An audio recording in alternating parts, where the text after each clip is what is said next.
Jr. The guest is Dr. Lewis Baldwin from Vanderbilt University. And, of course, Dr. Baldwin, let's pick up where we left off during that first segment. And I think that you outlined about 4 areas in which you believe Dr. Martin Luther King's prayer life played a significant part in his overall ministry. That's right. And so let's talk about those 4 areas for our audience this morning. First of all, to talk about prayer as the foundation of Dr. King's personal devotional life, Dr. King believed very much in private prayer.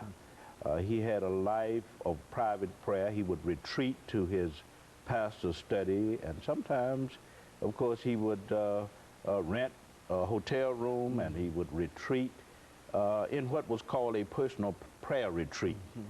And he would have a self-imposed day of silence where we would actually pray and meditate and engage in a rigorous discipline of think time. So I think we have to see prayer as the foundation of his personal devotional life. The second point is that we have to see prayer as a part of his sermonic preparation and preaching. That is, before he prepared his sermons for delivery on Sunday mornings, he prayed. He prayed during the preparation of the sermons. He prayed at the beginnings of sermons, at the endings of sermons. So prayer was very much a vital part of his sermon preparation and delivery. And also, point 3, I think, is important also. Dr. King utilized prayer in his service and caring function as a pastor. That is, he frequently prayed with people, people who were sick, people who were bereaved, people who were dealing with all kinds of personal problems and family issues. He made a habit as a pastor at Dexter Avenue Baptist Church in Montgomery and also at Ebenezer Baptist Church in Atlanta of praying with people. And he understood that to be one of the most important functions of a pastor. And the 4th point I've tried to make is that Dr. King employed prayer, or the discipline of prayer, I should say, as a form of creative energy.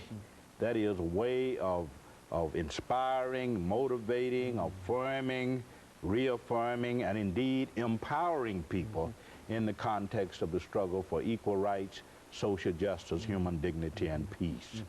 You know, in your study, I think you said that you've worked some 20-odd years. Yes. Try to bring this book to fruition. That's right. Why don't you give us some steps in terms of, I mean, when did the idea first come to you, and how did it evolve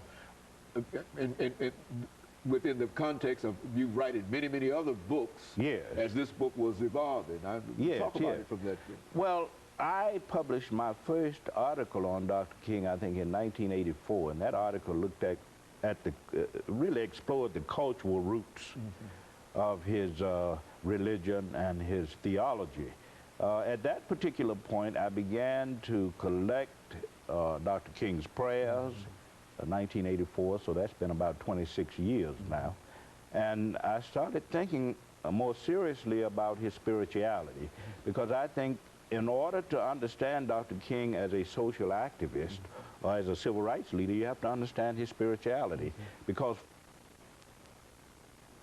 connection between spirituality and social transformation. That is, in order to be a social reformer, a person who brings about a transformed society around the issues of race and class and economics, one first has to have a prayer life. So the disciplines of nonviolence and prayer sort of intersected for Dr. King. You can't talk about one without talking about the other. And so they sort of played off one against the other. Yes. This idea of nonviolence and prayer. Yes. And it was always his belief that before he engaged in almost any, and I think as you've indicated, almost any kind of activity, that he often prayed over it. And prayer was a very important thing in Dr. King's life. Prayer was because Dr. King understood that there are accomplishments that you can make through prayer that you can't make through street demonstrations or acts of civil disobedience. He understood that. acts of civil disobedience, street demonstrations, marches had their place in the movement. But he also understood that prayer was very, very important. And so he turned to prayer during those moments when he was pressured. And as you well know, he was always under a lot of pressure in the movement. He received 30 to 40 telephone calls a day threatening his life, his home, his family. So he needed this opportunity to engage in a kind of experiential appropriation of black faith, which means, of course, that he had to retreat to prayer as a way of dealing with these threats against his life, as a way of dealing with these pressures of the movement. In other words, it's very little that one individual can do if you're receiving 30 threats on your life. Exactly, 30 to 40. You have 30 or 40 a day, and there's a higher power that that can mitigate that, and you can deal with. Yeah, I can certainly understand. And then I might add, in saying that, prayer was not only sacred time, prayer time for Dr. King was not only sacred time, but it was purification time. It was his way of preparing himself to lead people in the movement. And I might also add that he was influenced at that level very much by Mahatma Gandhi. If you know the history of Gandhi's movement in India, he engaged in a lot of praying and fasting because that was his mode of self-purification. And Dr. King embraced that. There were 4 steps to his nonviolent direct action campaigns. Number 1, the collection of facts to make sure that injustice existed. Secondly, attempts at negotiation. Thirdly, self-purification, which involved prayer, fasting, meditation. And fourthly, the involvement in nonviolent direct action campaigns. And of course, Dr. Baldwin, we're getting ready for the end of this second segment.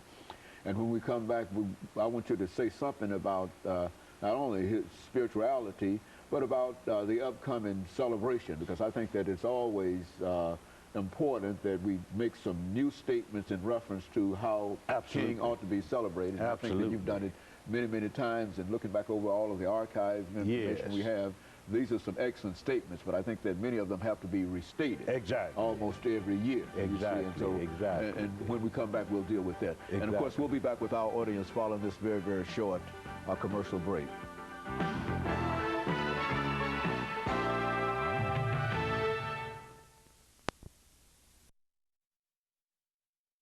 The topic is the spiritual